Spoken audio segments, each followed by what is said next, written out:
अस्सलामुअलैकुम, welcome to my channel. उम्मीद है आप सब खैरियत से होंगे। अल्लाह पाक आप सबको अपनी अमान में रखे। तो आज की रेसिपी है बहुत ही स्पेशल सी, बहुत ही यूनिक सी रेसिपी। मैं बनाऊंगी सोयाबीन की सब्ज़ी, और ये सोया बॉल्स हैं मेरे पास, या सोया की वड़ियाँ कह सकते हैं आप इन्हें।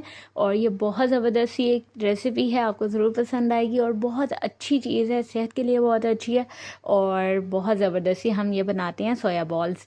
अच्छा, ये कुछ इस तरह से होती हैं, थोड़ी सी हार्ड होती हैं और मैंने तकरीबन 100 ग्राम ले लिए हैं ये। और अब जी इन्हें बनाना शुरू करते हैं।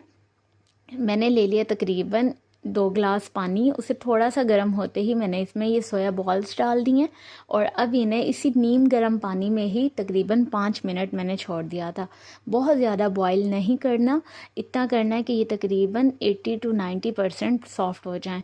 बहुत ज़्यादा भी सॉफ़्ट नहीं करनी। ये अब इस कंडीशन में है जैसे दही बड़ों के बड़े होते हैं, सॉफ़्ट से।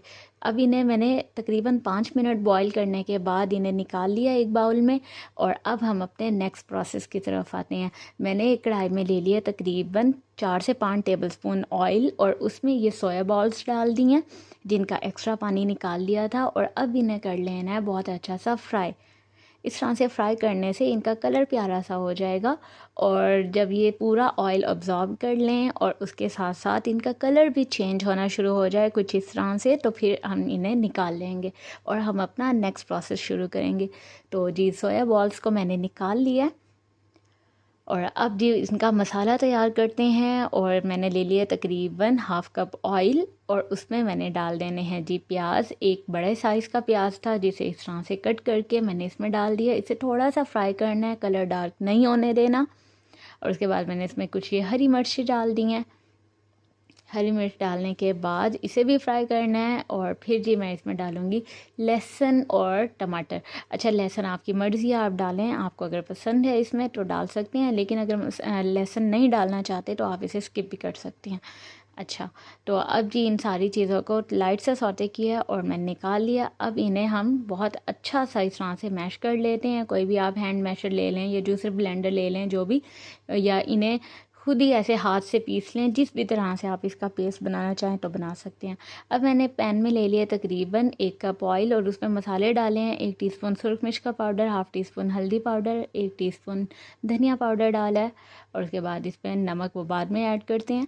मसाले फ्राई होते ही मैंने इसमें दही डाल दिया 1 कप और बहुत अच्छी सी ग्रेवी तैयार कर लेनी है। दही की भुनाई बहुत अच्छे से करनी है ताकि मसाले के साथ दही की भी बहुत ज़बरदस्त सी भुनाई हो जाए। और अब जो हमने पेस्ट तैयार कर लिया था प्याज, टमाटर, लहसुन और हरी मिर्च वाला, वो वाला पेस्ट इसमें डाल दिया। और अब ये मसाले की इसके साथ भुनाई करनी है। नमक मैंने पहले नहीं डाला था तो अब डाला है 1 टेबलस्पून, क्योंकि सोया बॉल्स बहुत फीकी सी होती हैं, उनमें नमक और मसाले ज़रा अच्छे से करके डाले जाएं तो अच्छी बनेगी। उसके बाद मैंने इसमें 1 टेबलस्पून कसूरी मेथी भी डाली थी। कसूरी मेथी वाला क्लिप थोड़ा सा स्किप हो गया था, लेकिन मैंने इसमें 1 टेबलस्पून डाली है, उसकी भी भुनाई कर ली थी ग्रेवी के साथ। और कसूरी मेथी डालने से बहुत अच्छा सा टेस्ट आएगा। अब जी मसाला तैयार हो गया था, मैंने इसमें सोया बॉल्स डाल के उसकी भी भुनाई कर ली थी। ये कुछ इस तरह से तैयार है और अब भी ये तैयार नहीं हुए मुकम्मल। अब इसमें हम इसकी भुनाई बहुत अच्छे से कर लेनी है ताकि इनके अंदर तक मसाला बहुत अच्छे से चला जाए। और उसके बाद मैंने इसमें तकरीबन 2 गिलास पानी डाल दिया। अब ये पानी कुछ कम लग रहा है तो मैंने इसमें तकरीबन पूरे ही 2 गिलास इसमें डाल दिए थे। अच्छा, इनकी एक बात ये है कि इनमें जितना भी पानी डाला जाए थोड़े टाइम के बाद वो पानी बिल्कुल इसमें जज़्ब हो जाता है और बिल्कुल ये खुश्क हो जाती हैं। तो आपने जब इन्हें बनाना है तो फ़ौरी तौर पे इन्हें सर्व करना है। और अगर ग्रेवी रखना चाहते हैं तो बहुत ज़बरदस्त बात है, लेकिन अगर शोरबे वाले बनाना चाहते हैं तो आप इनका चाहे जितना मर्ज़ी शोरबा बना लें और ये सारा इसमें जज़्ब हो जाएगा। तो जी हमारी ज़बरदस्ती सोया बॉल्स तैयार हैं। लुक वाइज बहुत अच्छी लग रही हैं, टेस्ट वाइज भी अच्छी थी। आप इन्हें रोटी, पराठे, चपाती के साथ ले सकते हैं और उसके साथ साथ चाहें तो वाइट राइस ले लें, उनके साथ भी ये बहुत अच्छी लगेगी, या पुलाव ले लें उसके साथ भी अच्छी लगेंगी। तो आपकी मर्ज़ी, जैसे भी इन्हें सर्व करें। तो मज़ेदार सी सोया बॉल्स तैयार। उम्मीद है रेसिपी पसंद आई होगी। अपना ख्याल रखिएगा, दुआ में याद रखिएगा। Thank you so much. Allah हाफिज़।